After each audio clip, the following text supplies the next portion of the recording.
Axel Weber this morning was talking about how he's concerned that global imbalances, not only are they going to increase, but they're going to stay around for a long time. And he says that the G20 probably needs to be doing more than it's doing in terms of, I mean, at the moment it's looking for indicators. He's calling on the G20 to actually be doing more in order to try and unravel them. What do you see as the G20 can actually do there?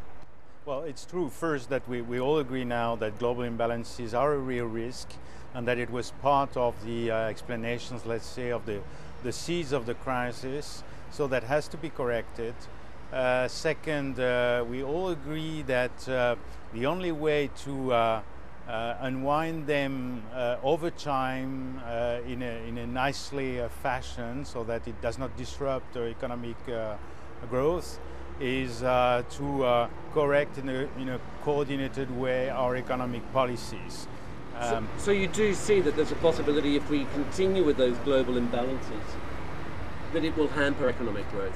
Oh yes, there's a real risk. It's clear that there can be, for instance, sudden corrections in the saving ratios of deficit countries, which would dampen global demand.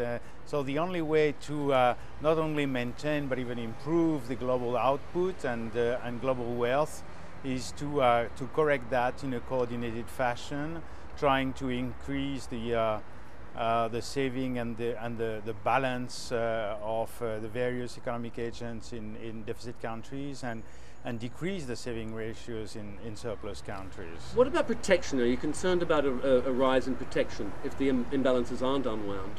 Well, it's always a risk, of course. We don't see that too much at the moment, but if pressure mounts, if there are, for instance, sudden shifts in financing flows, there can be a risk that it comes up again. I mean, this sort of protection pressure, and so we have to be very vigilant about that. What role do you see for China in unwinding imbalances? Well, I think all G20 countries have to play a role. And this is why the G20 is really key in the process. I mean, all the major economies have to play a role.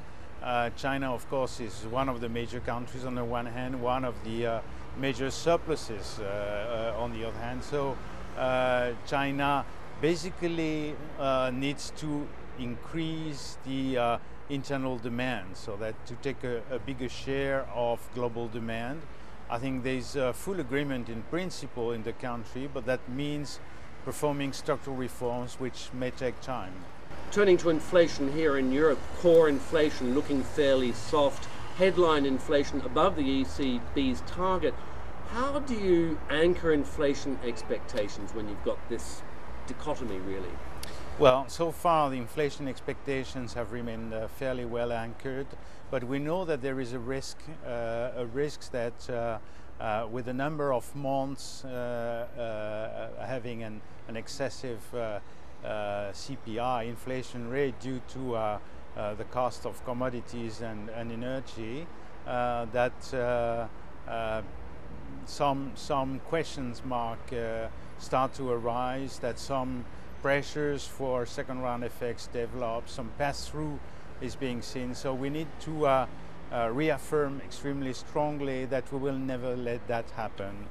Where is the risk of those second round effects most possibly happening? Is it in the core, the periphery?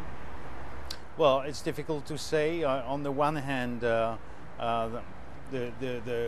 non-financial corporations, I mean the enterprises in the core countries are doing rather well. Growth is strong. Export-led demand is quite important. So there can be pressures developing there. On the periphery, it's less the strength of the economy than the persistence for the time being in some of them of indexation mechanisms. By the way, we should get rid of these indexation mechanisms as soon as possible, but there is some risk that also exists. International banking regulation for you, what's the priority? What needs to be done? Well, I think first priority is to put in motion the implementation of what has been decided last year, essentially Basel III, the capital requirements.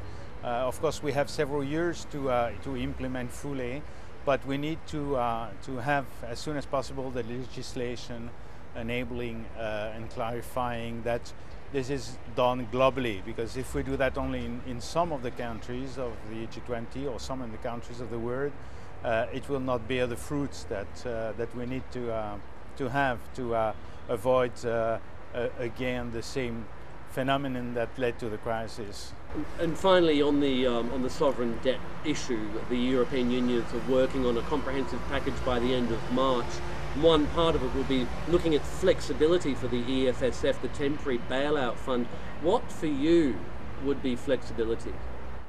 Well, flexibility, I said already, I personally would be in favor of maximum capacity of the future fund to intervene not only in financing the member states, which is the basic, of course, task it has to do, as it has been doing, or that has been done with Greece and Ireland, but also in case of need to intervene on secondary markets, for instance.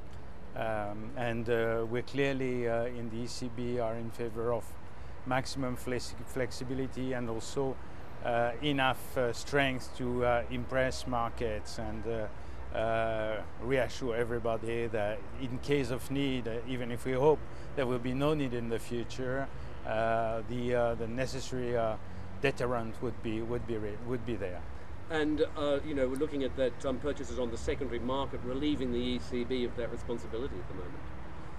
Well, the ECB has been up to its responsibility. As you know, our only goal was to ensure the best possible transmission mechanism and avoid that our transmission mechanism of monetary policy, that is the relationship between our monetary policy, interest rates, and the rates of credit, would be totally disrupted.